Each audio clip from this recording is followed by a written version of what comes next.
Okay, welcome to this walking, talking mock. First thing you must make sure when you're giving your paper is that you put your name on the top in black pen, please. I personally will not be marking anything that is not written in black pen.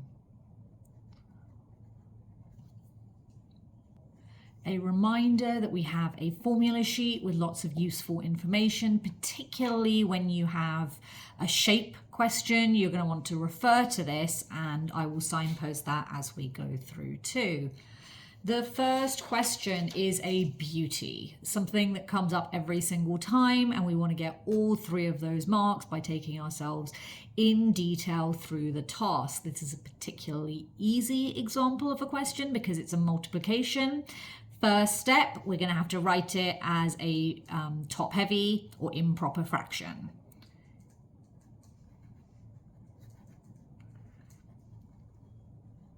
So the first one, I'm going to multiply the 3 and the 5, add on the 1. I've got 16 over 5. Then I'm going to go 1 times 6 plus 5, which is going to give me 11. No, it isn't. Which is going to give me 11. So I'm now multiplying 11 over 6. I will finally multiply along the top and the bottom. If you wanted at this point, you could simplify the fraction. So you could rewrite it as 8 times 11 over 5, dividing the 16 and dividing the 6. Both ways, we're going to end up with a top-heavy fraction, which will be either. So we're going to get 176 over 30, which I will simplify. In both cases, you will find eventually we end up with 88 over 15. Now, I made the fraction top-heavy and I've done the multiplication. I have 2 of the marks. The last mark is for making it mixed number again. So how many times does 15 go into this? I would go in 5 times, ending up with a remainder of 13 over 15. Now I knew this, but if I do not write it as part of my sum, I will not get the middle mark, which means I cannot get the answer mark. So we want to make each of our steps explicit. Okay, moving forward. Question 2 is not particularly difficult, but honestly, I wouldn't be doing it on the first go, simply because it's not straightforward and it's not routine. In this question, I am given 3 numbers and also 4 numbers. So I'm going to put my blanks 1, 2, 3, 4. I'm told that the mode is 7. I am told that the median is 8.5. So I'm going to put my 8.5 in this location here. Given that my median is 8.5, both my 7s are going to have to go here and here. Having done that, I can work out the next number by saying 7 plus whatever b is divided by 2 is going to equal 8.5, or this is 1.5 above, and I'll go another 1.5 above that for the next number. So like this. Having done this, if the mean is equal to 9, then the total for those 4 numbers must be 9 times 4, which is 36. From the 36, I'm going to take away the 7 and the 7 and the 10 because I know what those ones are, and that leaves me with 12. Having done all of this, I go 7, 10, and 12. The next question, numbers on an inequality line. Now, if you remember this off the top of your head, fabulous. Definitely put it on the page. We're going to put a dot here. We are going to put a dot at the 1. Y is going to sit between these two, so I'm going to join them up. And finally, I can equal -2, so I colour that dot in. I leave the second one blank. The second part of this question, I have a really important piece of information that I will be highlighting before I begin.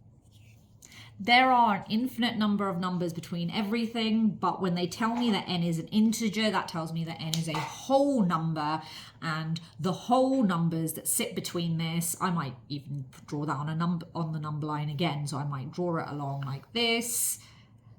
What numbers belong in this space? Well, the numbers that belong there are -3, -2, -1, 0, 1, and 2. 2 is included, so it's part of my answer. For both question 2 and question 3, I would have skipped these if the answer wasn't immediately apparent to me and come back on my second sweep. Question number 4 is a beautifully predictable question, and the only thing that stops students from getting the answer correct is this: the inability to convert from time to a number. Time is not in and of itself a number, especially when it's given in hours and minutes. That's why it's given that way. So the 3 hours go on top. The 24 minutes are out of 60. Now that I have turned time from hours and minutes into a number, the question is really straightforward. Speed equals distance over time. If you are not familiar with this, realistically, you are missing a trick, because it's going to help you in your physics, it's going to help you in your maths. I'm going to put my numbers in. I'm going to put my numbers into the question, and again, I quite like labeling up what I'm given. So I'm given the distance, I'm given the time, so I will do 433.5 divided by 3 and 24 out of 60. Do not worry about a fraction and a fraction. Our calculator is doing the thinking. We just need to write the answer. So, having done all the maths, the answer is simply 127.5. If the conversion of time into a number was new to you, I would be writing that on a crib sheet and referring to it over the week, because this question is pretty standard on the GCSE and you don't want to miss that mark. So this is your big geometry question. I hate it, and I would 100% not do it on my first way through. It's just not worth my time. I might be tempted just to work out what x is, because x is simply 270, which is the volume, divided by 12 and divided by 5. I would take that mark and I would move on, but I will take you through the whole question now. So my answer to that question is 4.5. I found x. Now that I know that this measurement here is 4.5. I know this measurement here is 9. So I'm taking the numbers from the question.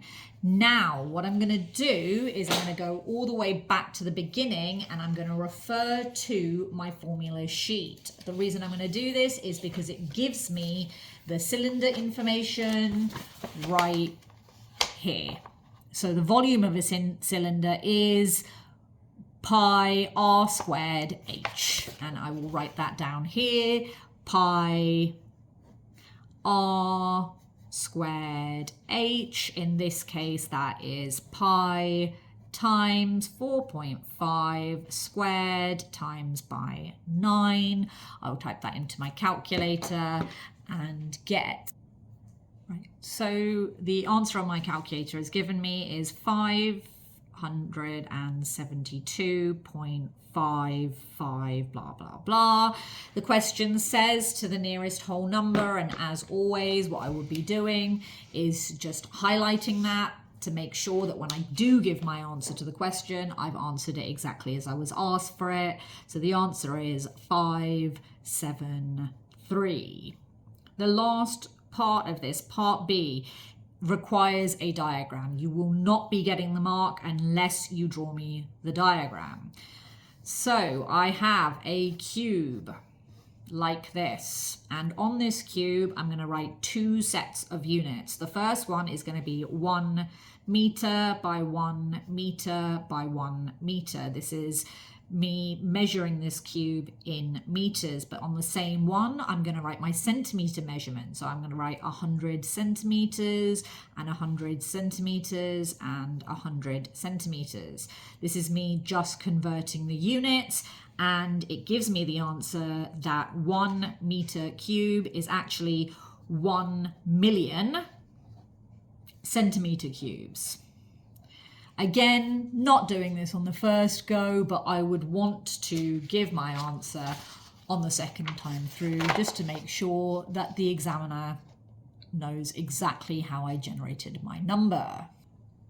Right, for question 6, this is a very lovely question. It's going to take me through really bread and butter topics. If you are looking at question 6 and not seeing it as an absolute prize, this probably means that you need to be focusing in on your bread and butter. I want to make C the subject, and I will often highlight the C part to say, hey, this is the thing I'm getting by itself. I solve equations in the same way I solve inequalities, in the same way I rearrange a formula. I am going to undo anything that I can undo easily. In this case, that first step of undoing is that adding on 5z to both sides. When I add 5z to both sides, I end up with a plus 5z. And my c over y just continues to quietly sit here. Now I'm dividing by y, and the opposite of that is to multiply by the y. Having done that, I end up with, and please be careful that you put your brackets in, I'm multiplying everything on this side by the y. Now you can expand the brackets if you wish. There is no requirement that you do so. So this answer is complete in and of itself. The next part, part B, you should know. You should know anything to the power of 0 is 1, and therefore the answer to this question is 1. But if you don't, or if you have forgotten in the stress of an exam, try typing a number to the power 0 into your calculator and see what you get. You don't need to memorize this rule. You just need to know there is a rule and then use your calculator to figure out what it is. You cannot put g into your calculator, so I would just put like something like 17 to the power 0 or 5 to the power 0 and try it out a few times. Okay, always getting 1. That must be my answer. Factorizing a quadratic. Now, here I am looking at this 2 here, and this power of 2 says to me that I'm probably going to need a double bracket.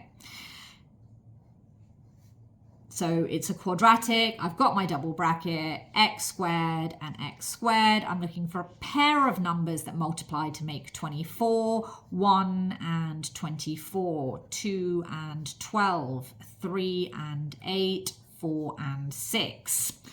None of these add to give me 11. However,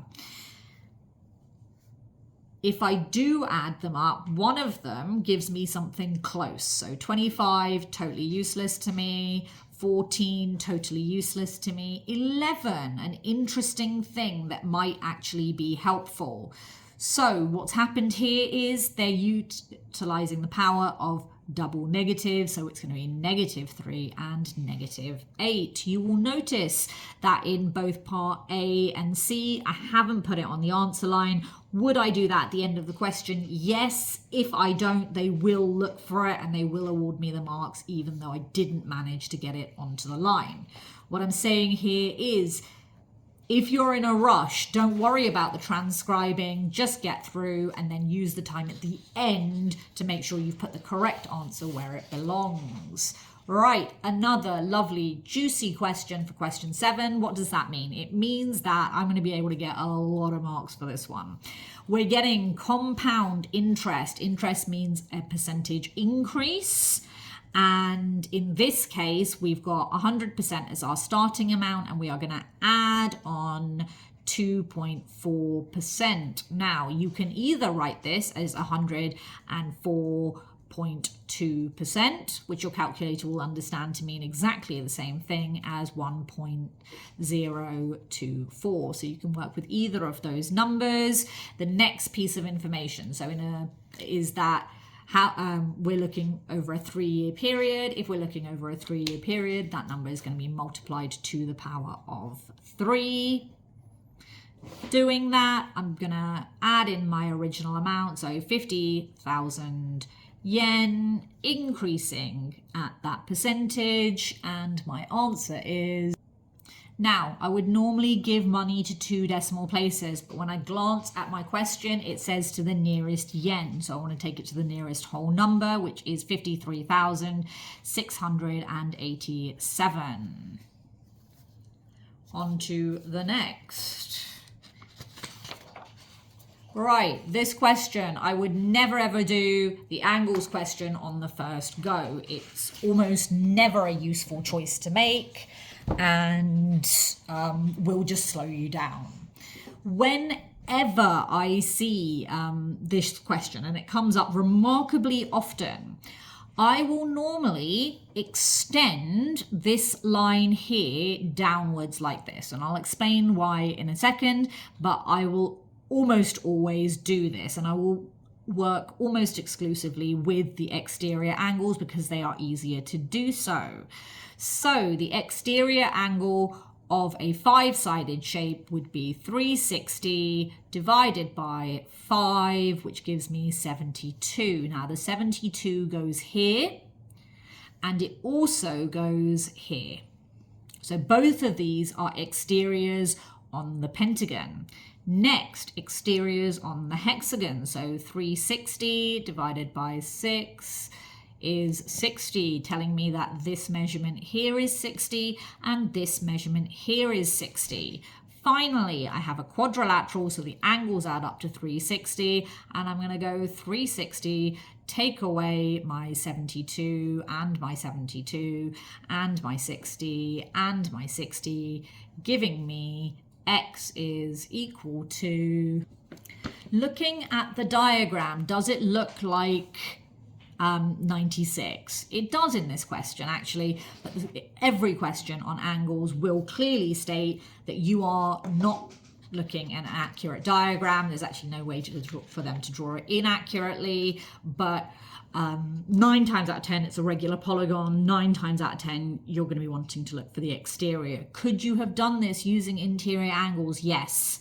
Would it have taken you much longer? Yes.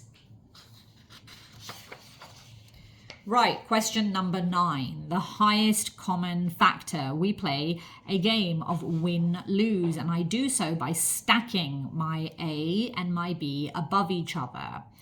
I haven't mentioned this at this point, but I will. I would not be doing question 9 on the first go through. These type of questions are involved. These type of questions are annoying. I make it my business to come back to something like this because it gives my brain some thinking time before I attempt it. Now, if you've done 10,000 of these and can do them in your sleep, by all means, feel free to do them on your first go through. But as I've already said, I wouldn't. And we're going to play a game where we say, what is the highest value of 2 that goes into both these numbers? Well, the highest value of 2 that goes into both these numbers is this one here, because 2 to the power 8 is can be thought of as 2 to the power 6 times 2 to the power 2. Hence, it also has a 2 to the power 6 in it. Similarly, 3 to the power 5 has a 3 in it, so we'll pick the lower of the 2 values. And again, we will pick the lower of the 2 values. Highest common factor is an interesting question because it's different every time. If I was looking for the lowest common factor, the answer would always be 1, and therefore an incredibly boring question. So I found the highest common factor. It is 2 to the power 6 times by 3 times by 11 to the 4. No, I will not be typing this in my calculator. I simply don't need to. Now, for the LCM,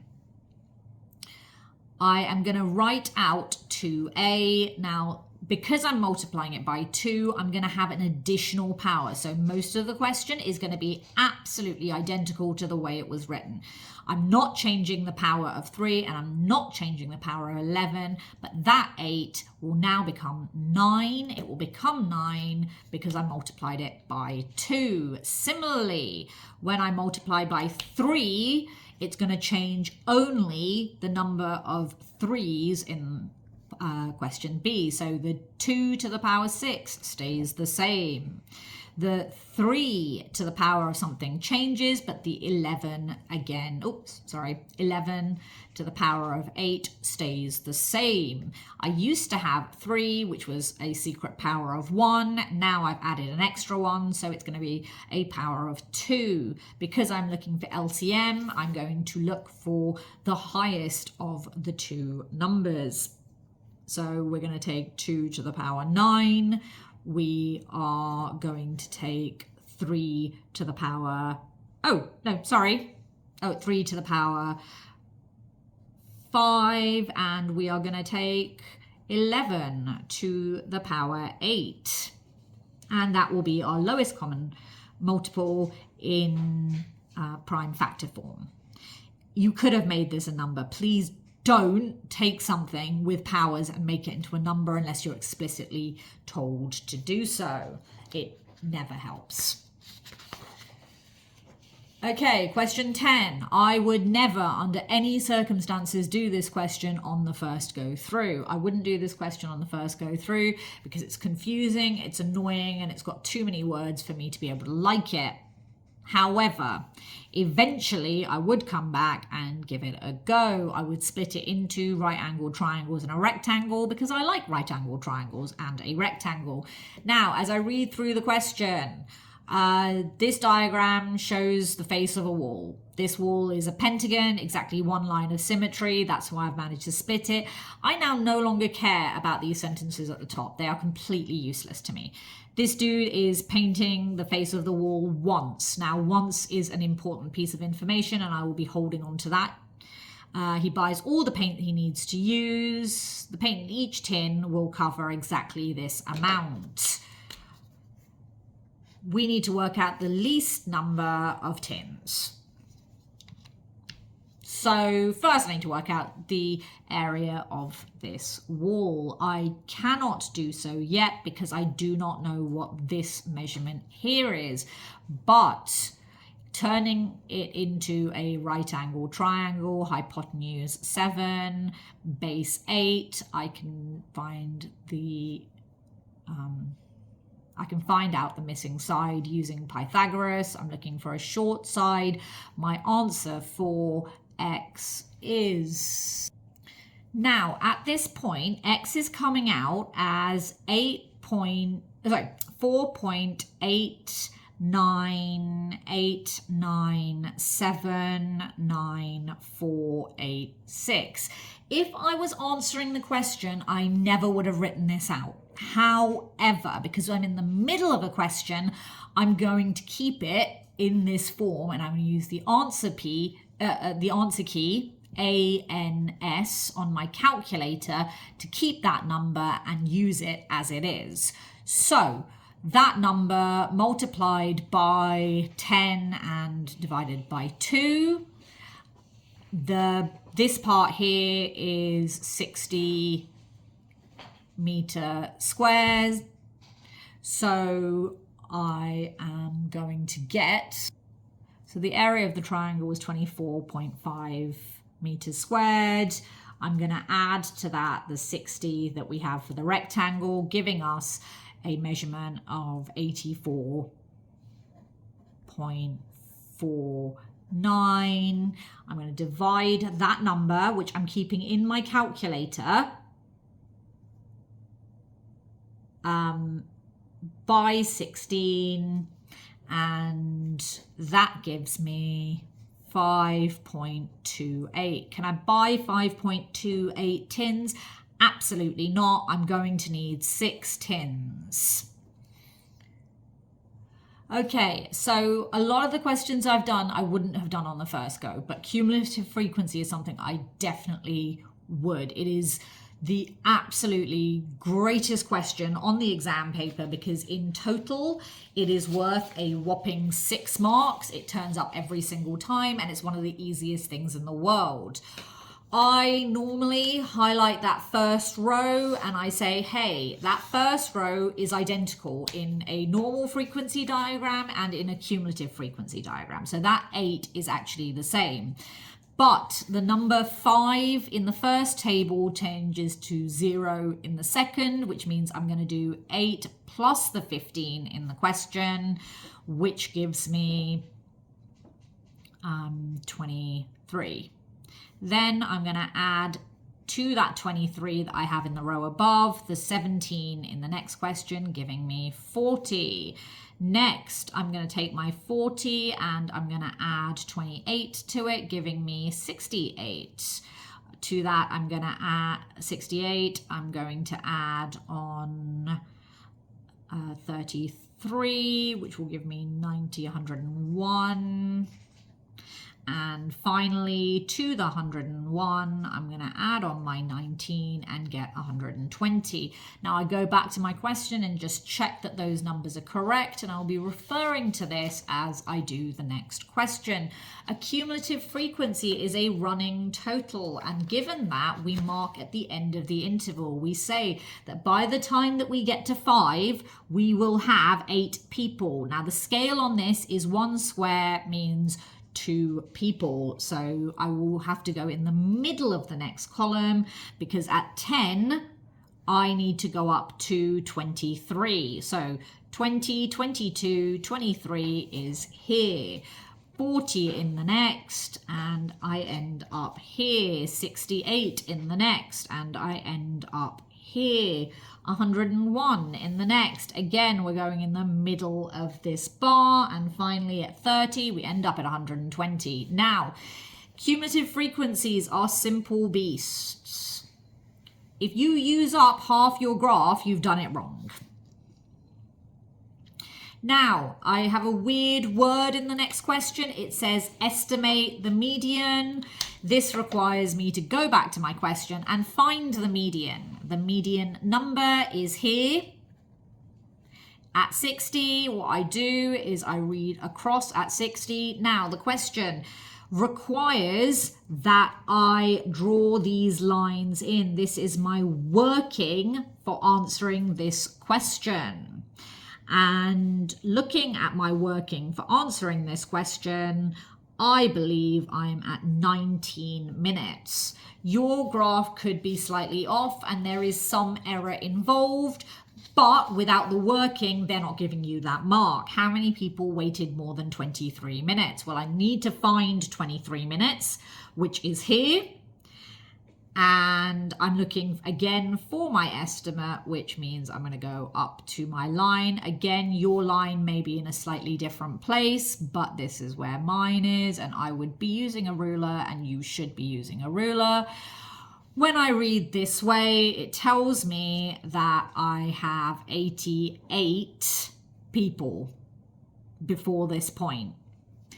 The question asks me how many people waited longer than that. So the sum I'm going to do is 120, take away 88, giving me a grand total of 32 people. However, when I look at the answer, it says as a percentage.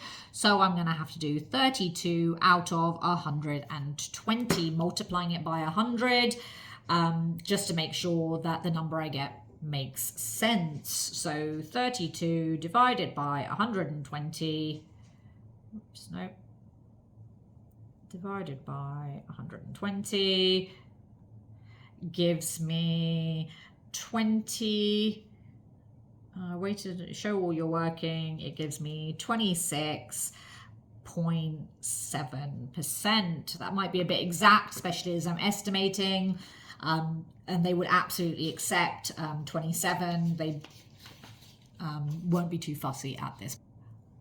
Okay, so this question here is an absolute gift. It is an absolute gift because actually there's nothing particularly complicated about the first one. I am going to raise everything in this question to the power of a half. That means this thing is going to get raised to the power of a half, this thing is going to get raised to the power of a half, and this thing is going to get raised to the power of a half. Because the bases aren't the same in these questions, these are three distinct questions that we glue together. The first one goes into our calculator, and our calculator goes, the answer is 4. So this part here leads me to an answer of 4. E to the power of 10 multiplied by, raised to the power of a half is e to the power of 5. And F gives me 3. This is because a power to a power, for example, this one here, is exactly equivalent to x to those two powers multiplied together. So my answer is 4 times e to the power 5, f to the power 3. The examiner's report says the e and the f parts were done perfectly by nearly everyone. If people were going to lose a mark, they almost always lose it at this point here, but you have a calculator to help you with it, and it is a great idea to do so. Okay, algebraic fractions. I am adding up fractions, and I actually don't even really care about the algebra. What I know is I want my common denominator of 12. So by the time I get to my answer, I'm going to want a 12 down there. If I want to get a 12 down there, I'm going to have to multiply the first part by 3. So I'm going to end up with a 3 at the top, 2x plus 1, and that will all be over 12. Similarly for the other one, I'm going to have to multiply by 4, giving me this here. So this is my common denominator step. Expanding out those brackets, I am going to get 6x plus 3 over 12 and 4x minus 2 over 12. Adding up the x parts, that's going to give me 10x. Adding up the number parts, I'm going to end up with a 1. And therefore, using that common denominator of 12, I'm going to get 10x plus 1. Sorry, I've gone over the line there, but that is my answer. Oh, no, it isn't. Oops. Now I'm looking back at my work and I just realized I made a mistake. Would I have caught that on the first go? No, because I made a really, really stupid mistake. I didn't multiply my last number. This should have been an 8. Now I'm not going to go back into my question and correct it here. Instead, I'm going to put 2 lines through my work and redo it on the other side. The reason being because that silly mistake is really likely to carry through unless I restart my work. We all make them, but we want to make sure that when we do, we catch them and get the correct answer. So I still end up with my 10x in my numerator. However, 3 take away 8 is -5. And that is a single fraction in the simplest form. If you spotted and wrote this, you wouldn't lose a mark, but you would lose just a little bit of time. So you've got an or equivalent thing here, either 10x minus 5 over 12, or you can take out a factor of 5. Really, there is no difference here. The last question I would only do if I had got every single question up to this point right, because it's a new, slightly idiosyncratic piece of information and it's probably not worth your while to learn. I can do absolutely no maths when the bases aren't the same, but 4 is 2 squared. And 16 is 2 to the power 2, 4, 8, 16 to the power 4. And I already had these parts here. So what I've done in the question is I've replaced my 4. I have replaced my 16 and I've left my 2k exactly as it was. Having done that, I'm going to combine them into a single power, so I end up with 2 to the power 2k plus 6 is equal to 2 to the power 4 plus k. If the bases are the same, then the powers need to be equal, and that gives me a linear equation, which is 2x plus 6 is equal to 4 plus k, sorry. I'm going to take k from both sides because I don't like having two k's, which leaves me with k plus 6 is equal to 4. I'm going to take 6 from both sides. So I'm going to take k from both sides. I'm going to take 6 from both sides. So k is equal to -2. So I'm going to pop that over here. Now this question was worth 2 marks. Would I have cared about losing all of them? Not really. There are other easier to grab marks on the paper. Question 13 is about vectors. I haven't taught my class vectors. I probably won't teach my class vectors. They're really complicated. If you know it, great. If you don't know it, please don't do this question. Please don't learn vectors to do this question. Just please don't. There are easier, better marks to get.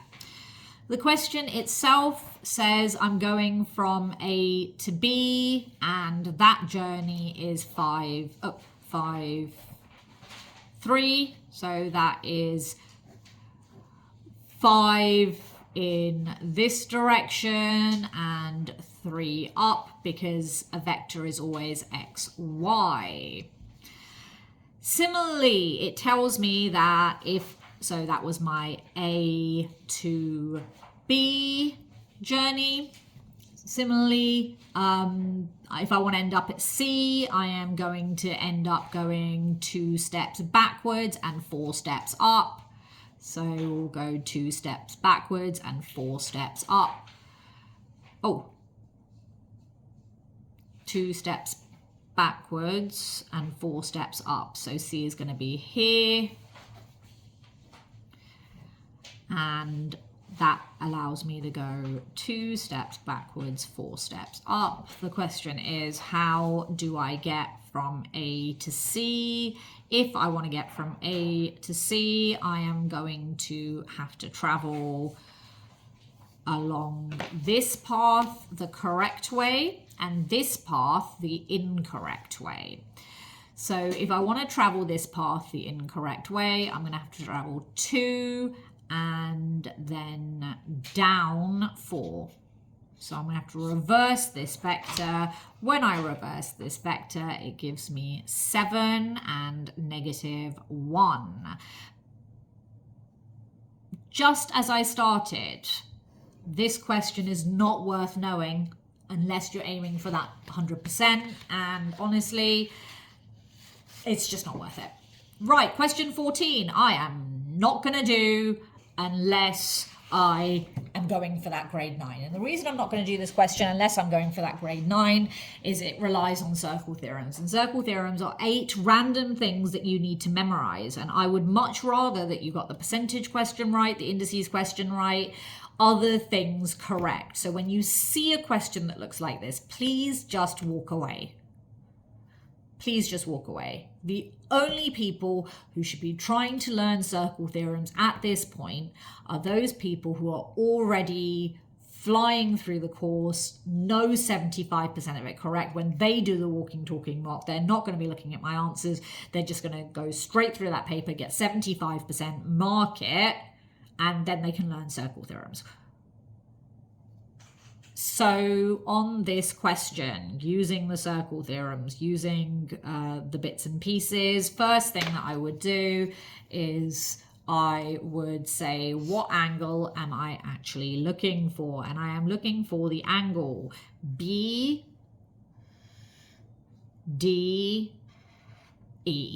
So I'm looking for this measurement here, and I know absolutely nothing about it yet.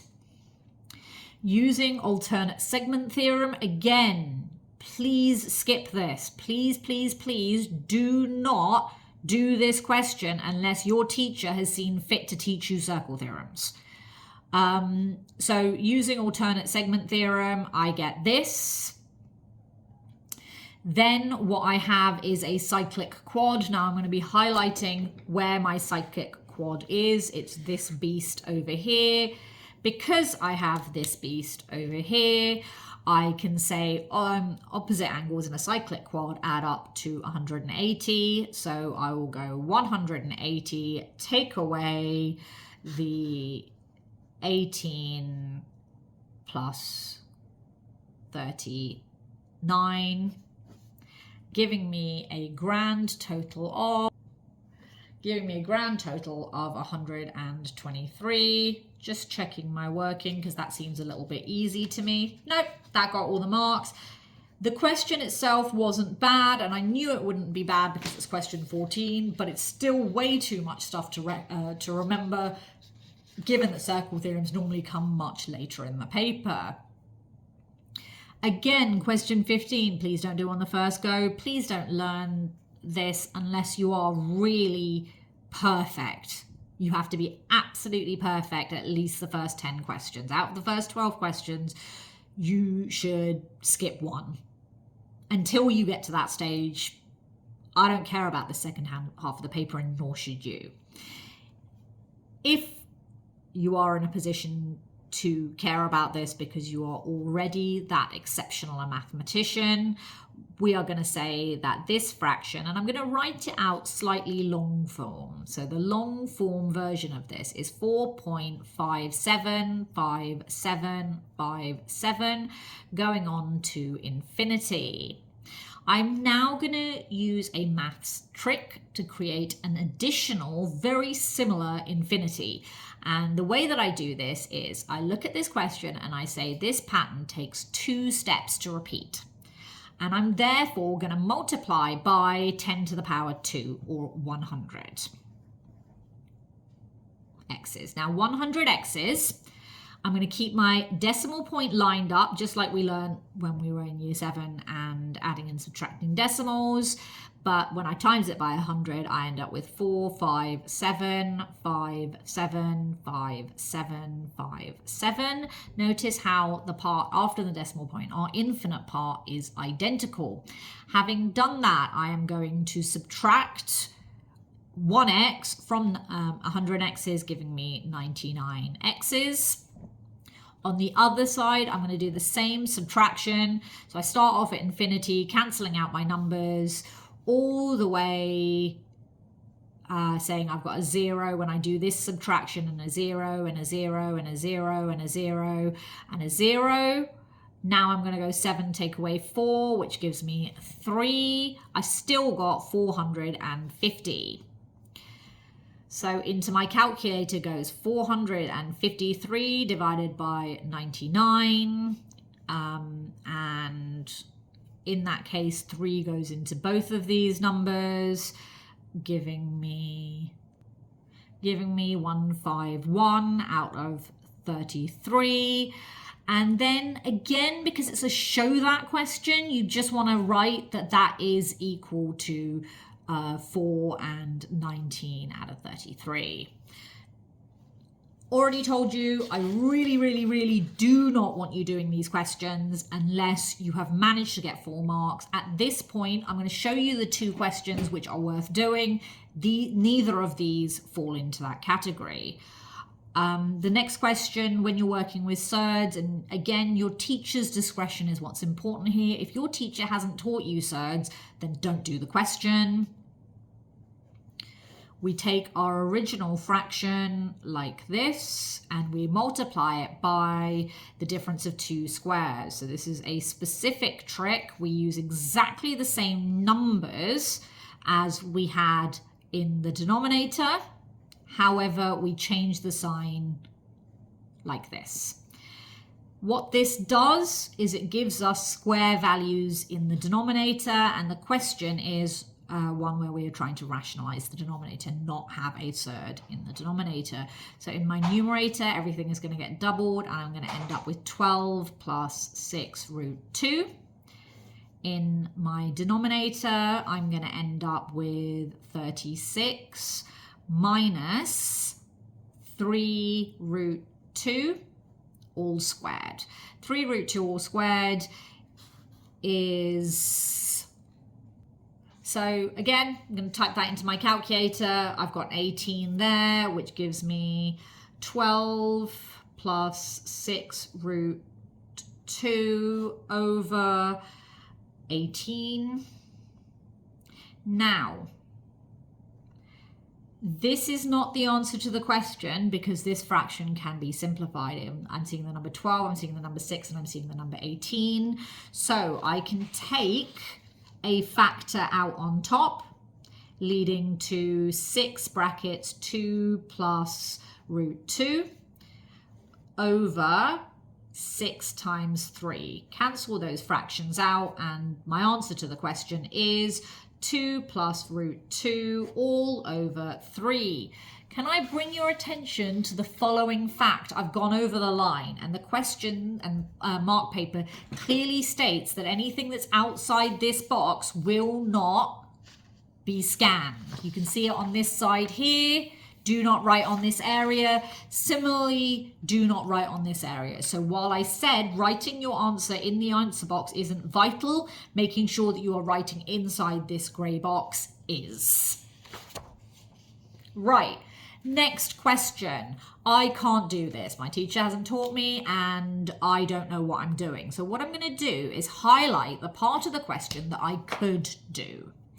And I'm going to ignore the part that I haven't highlighted. I'm just going to answer the highlighted part of the question. And when I answer the highlighted part of the question, I get x squared minus 2x plus x minus 2. And that simplifies to x squared minus x minus 2. I'm going to put brackets around it because the part that I was ignoring is now going to become relevant. So I've got this additional bracket here, and I'm going to use what I know about the question to answer it. I'm going to multiply everything by x. And when I multiply everything by x, I get x squared minus, x cubed minus x squared minus 2x. I'm going to multiply everything by 4. So that was this one, that one, and that one. And that's going to give me plus 4x squared minus 4x minus 8. Tidying up these questions, I'm going to add up these two parts here, and I'm going to add up my x's, giving me x cubed plus 3x squared minus 6x minus 8. I do not care if you manage to get all the marks for this question, but I do care that you get this mark here and that you have multiplied out that quadratic. The next question is just another completing the square in disguise. If you know how to complete the square, great. If you do not know how to complete the square, again, there are more important things that we could be learning than this at question 16. What I do is I halve the x, the negative 10x, and I get negative 5, and I complete the square and I say I'm looking for an exact replacement for x squared minus 10x. This is really similar, but I would have an additional pesky 25. Now, the plus 40 doesn't change in the question. That plus 40 stays there. So having squeezed some brackets into the quadratic, they didn't want to be there. They caused me a lot of trouble to get there, but I can do it. And it's going to end up with plus 15. And this is my answer. But again, not an answer I'm desperate to get. Okay, so again, we've got our answer. It's fine. I don't love it, but we're okay. Now, question 17. We have gone past the point of trying to get everything right. We are just trying to scrape marks here, there, and everywhere. And my favorite way to scrape marks on a simultaneous equation is this. I rearrange the linear one, or I rearrange the easier of the two equations. And rearranging that first equation, I rewrite it as x is equal to 5 plus 6y. And what I do, or why I do this, is because x is exactly the same as this, which is exactly the same as this x, which is sat over here. And I'm going to stick it into that question. So the equation itself started off life as xy minus 2y squared equals 6. And keeping most of it exactly the same, I'm going to do this. Now, this is a kind of super weird thing to do because I'm actually complicating the equation. And as a mathematician, we generally try and simplify things. This replacement here does not simplify things. But what it does do is give us only one letter in the question. And I just generally prefer having only one letter in the question. So I'm going to multiply out that bracket. 5y plus 6y squared minus 2y squared is equal to 6. That leaves me with 4y squared, taking them away, plus 5y is equal to 6. Oh, this is a quadratic, so I'm going to take away that 6 as well. 4y squared plus 5y minus 6 is equal to 0. I'm going to refer back to the formula sheet that has the quadratic formula on it, and then I'm going to substitute into that quadratic formula. So, sorry, it's taking me a second to just flick through. But over here, right at the beginning of the paper, you have this lovely quadratic here. If your teacher has shown you how to put it into your calculator, even better. But we're going to substitute in to the quadratic formula, which I will copy across for the sake of completeness. X is equal to minus 5 plus or minus the square root of b squared minus 4ac all over 2a. In this question, a is equal to 4, b is equal to 5, and c, the part that I'm going to be quite careful about, is going to equal negative 6, not 6 by itself. I'm going to sub into my calculator and get... So, putting it into the equation, I get two answers. X is equal to either 3/4. You can write that as 0.75 if you want. As mathematicians, we tend to avoid that. And then the other answer is this. So these are my two values for X. Having been given my two values for x, my last mark will be available to me by substituting in here, or in this equation here, to find out what y is. So I'm going to rewrite it as, oh, sorry, I just found out what y was. So I'm now going to find out what x was. So I'm going to substitute 3/4 into this, and I'm going to substitute negative 2 into this. So when I substitute negative 2 into it, I end up with 4 plus 6 times negative 2, which is negative 12, which gives me negative 7. And when I substitute 3/4 in here, 3/4 is 3/4 is, so that's 4.5. 5 plus 4.5 is 9.5 or 9.5. So my two answers are, so I have two answers for y, I have two answers for x. When y was negative 2, then x was negative 7. When y was 3/4, then x was 9.5 or 9.5 to 9.5. Okay, question 18, I'm not doing. I really strongly, and I know I spend 99% of my time very strongly advising you against doing these questions, but they are seriously not worth it. Looking at it, it goes over 2 pages. The first one here. Now, a histogram. A histogram is best thought of as an area bar chart. So this area in here is 28. If this area is 28 and it has a base of 2, then it must have a height of 14. If that is 14, then counting backwards, these must be 2, 4, 6, 8, 10, 12, 14. 16, 18, 20, 22, 24, 26, 28, and 30. So I'm going to do the multiplications. 20 is the height of this bar. It's 2 across, so that's going to give me 40. This has a width of 1 and a height of 30, so I'm going to get 30 here.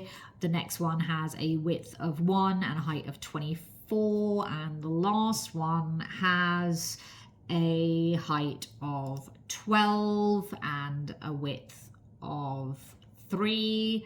So 12 times 3 is 36. Putting my numbers into my table, I am going to transcribe across, and I'm going to say, right, that one there was 28, the next one was 40, the next one was 30, 24, and 36. The question then asks me for an estimate of the mean. Estimating the mean is normally a much earlier question and is something that everyone will be able to do. In this question, I'm gonna find the midpoints, which is 1, 3, 4.5, 5.5, and 7.5. I'm then going to do this multiplication here. Okay, so we've got these numbers here. We are going to find their total, which gives me 685. I'm also going to find the total for these numbers here. And when I do so, I end up with 158 year 11s. I'm going to divide those two numbers. Having done so, I end up with 335. Giving it to 2 decimal places is 4.34. The question says give it in hours, not hours and minutes, so I don't need to flap around with time calculations. Like I said at the beginning, and I'm going to remind you of it again now, question 18, don't do. Question 19, and this is why we go through the whole paper. This question we do.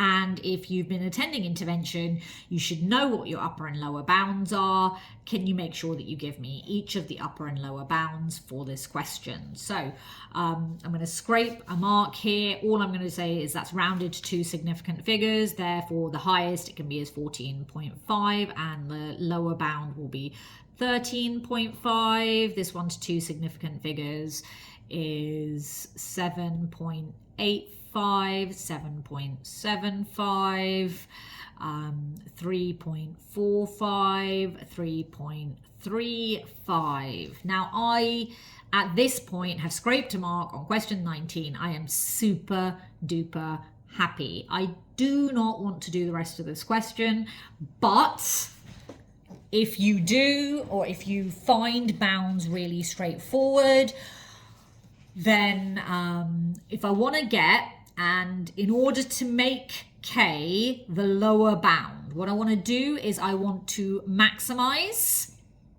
this value here while I minimize this value here. Therefore, working out what k is, t is going to require its lower bound. So I'm going to have to read off the lower bound for t. To maximize the number at the bottom, to make it as big as humanly possible inside those brackets, I am going to have the biggest possible A. because I'm looking to maximize this value. To keep that value as big as possible, I'm going to have to minimize my h. So I'm looking for the lower bound of h. So I'm looking for the lowest number here, the highest number here, and the lowest number here. Reading those bounds off for t, I'm going to read off the lower bound, 13.5. For A, I'm going to read off the upper bound, so 7.85. And again, for H, I'm reading off the lower bound, so 3.35. Weirdly, given the ugly and complicated numbers here, my answer is 3. Now, I'm going to point out to you, and this is so entirely vital in this question. This is completely necessary. If you use the numbers as they were given in the questions, if you use these numbers in the bound calculation, you would get 0 marks. There are absolutely no marks for being close in this question. Only if you do the calculation correctly and you demonstrate that you have done so. Question 20, I would like to welcome you to a question that I literally do not ask any of my children to do ever. And I've taught top set for like 7 out of the last 10 years. The reason that I never ask anyone to do this is because it is an arcane and random piece of information that you just don't need at GCSE. Minimum speed given the displacement requires me to differentiate. If you have not learnt differentiation, then you can't do this question. If you have not learnt differentiation, it is because it is an entirely useless thing to you that you should not be doing.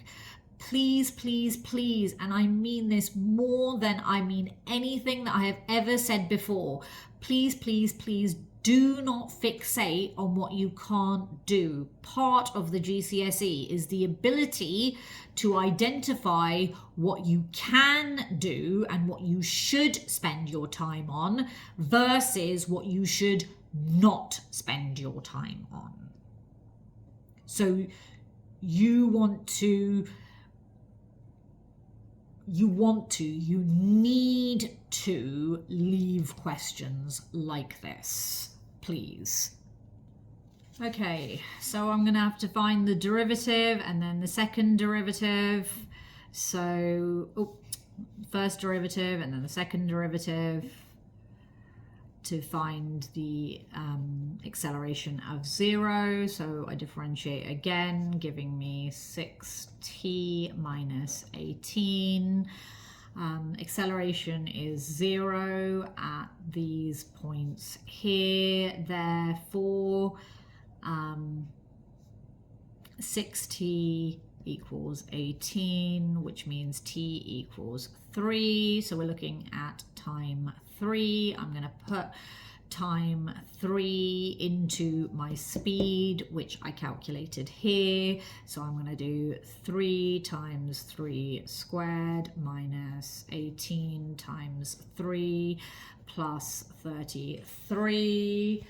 I'm going to just check what that is on my calculator. The answer is 6. This question, and I cannot stress this enough, don't do. Please don't do. Please, please, please, please, please, please don't do this question. Please don't learn this question. What I want you to learn in this walking, talking mock is please, please, please just skip something this bananas. I don't know what this is about. It's question 20. I'm not doing it. And now we come to the last question. Again, I'm not doing it. Oh, no, there's 2 more questions. So looking at the 2 questions, this one I don't want to do. I don't want you to do. I don't care that you're not doing it. I don't encourage you to do so. What happens in the GCSE is this. There are time sync questions. This is a time sync question. Just for you, there is something about it on the answer sheet, and I guess if I had a choice between twiddling my thumbs and staring into space and maybe trying something, I might look at the last couple of questions and go, hey, Is there something on the front sheet that is going to help me scrape a mark?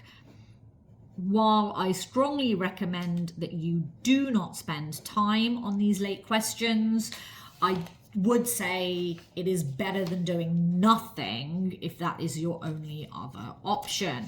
So I literally have no idea how I would use this and this. Well, I do, but you don't.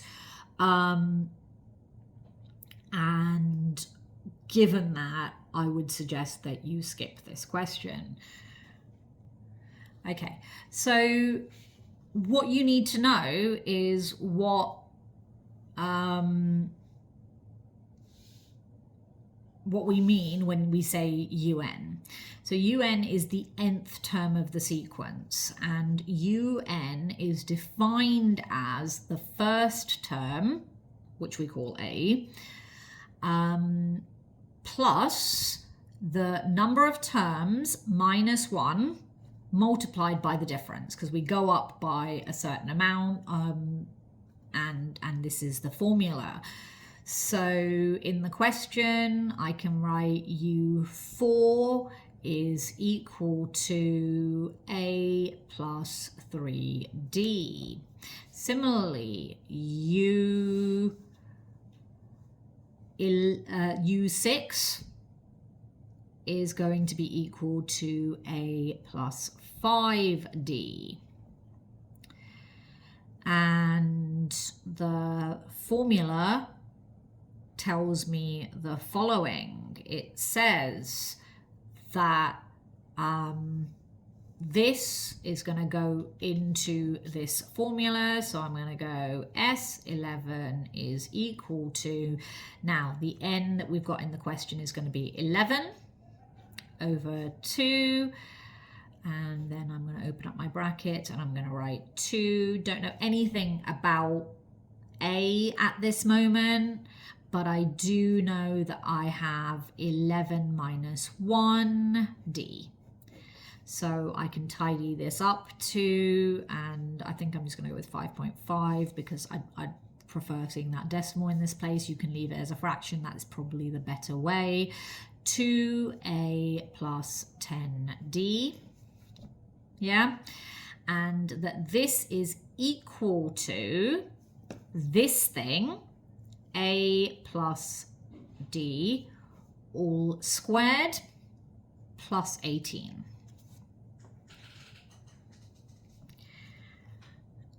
So what I end up with is 5.5 times 2, which gives me 11A plus 55D is equal to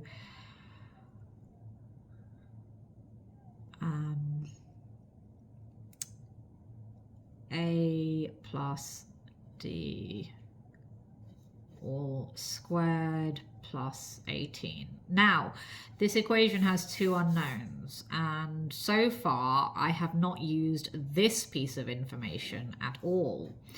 And there's a piece of information that I missed. I didn't say that it was equal to 6. If I was to rearrange that, then I could say that A is equal to 6 minus 3D. And I will do that in order to tidy up and find out what my D is. So anywhere I have A, I'm now going to carry out a substitution. So I'm going to say 11 brackets 6 minus 3D plus 55D is equal to, and this is a brackets inside of brackets, which is going to get ugly, plus 5D all squared plus 18. This is hideous and this is a mess, and I'm going to have to tidy this up and sort it out, and this is why you should not do this question. This is why when you get to question 20, if you can get a single mark, woohoo. But eventually, after about 12 years of tidying it up, I end up with 2d squared plus d minus 6 is equal to 0. When I put my numbers in, d has two possibilities, but the only one that works is the positive one, so d is 5.5. I discount the other option because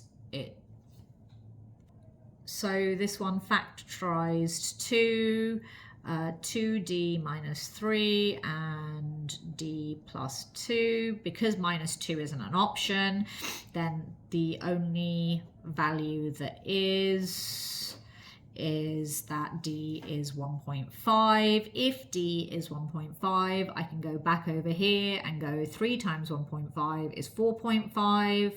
4.5 taken away from 6 gives me that a must have been 1.5 as well.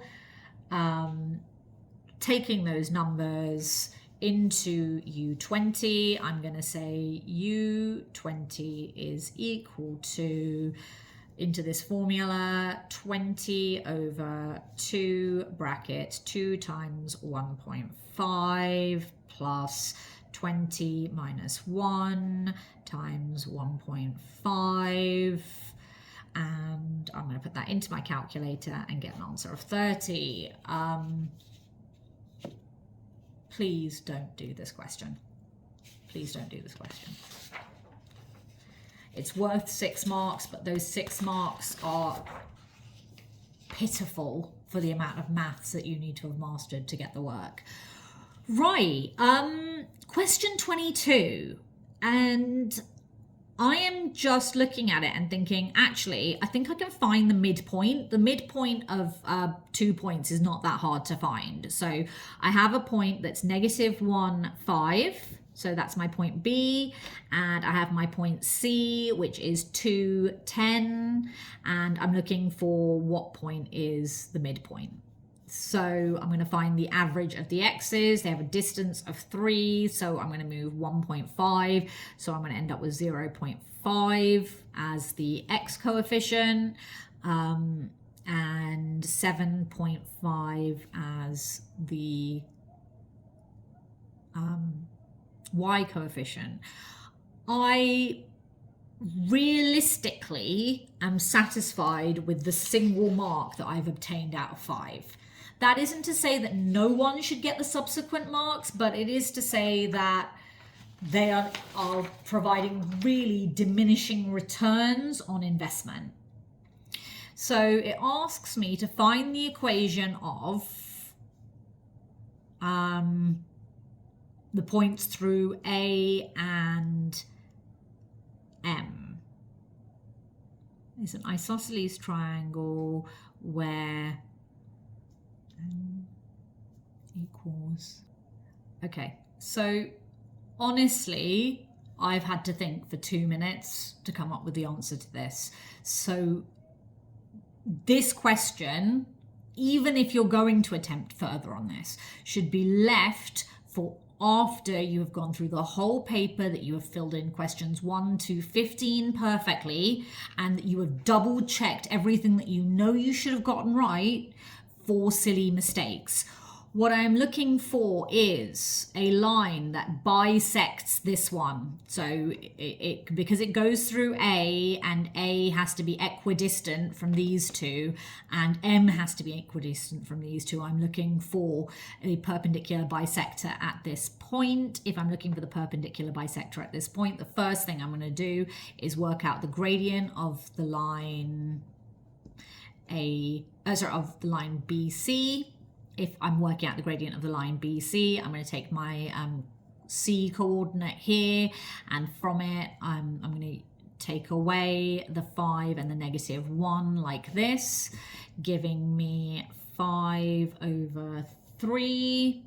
If the gradient of the of the line BC is this. I'm going to need the negative reciprocal for its perpendicular bisector. So the gradient of this line, M2, I'll call it, because this was M1, will be negative 3 over 5. The equation of this line I'm going to think of as y equals mx plus c, where m equals negative 3 over 5. The midpoint values, so x is going to equal 0.5 and y is going to equal 7.5. I'm going to put those numbers in. So I have 7.5 is equal to negative 3 over 5 times 0.5 plus c. So this is 7.5 is equal to negative 3 over 10 plus c. I'm going to add on 0.3 here, so I end up with 7.8 is equal to c. And I'm going to put it into my equation, which gives me that y is equal to negative 3 over 5 x plus 7.8. I do not want this 5 here, so I'm going to say 5. Y is equal to negative 3x plus 39. The question says, please give it in this format here, so I will write it as 5y plus 3x is equal to 39. For question 22, for the final question in the paper, this was not the ugliest thing I've seen in my life, but no one, and I mean no one, should bother doing these questions because they are just not worthwhile.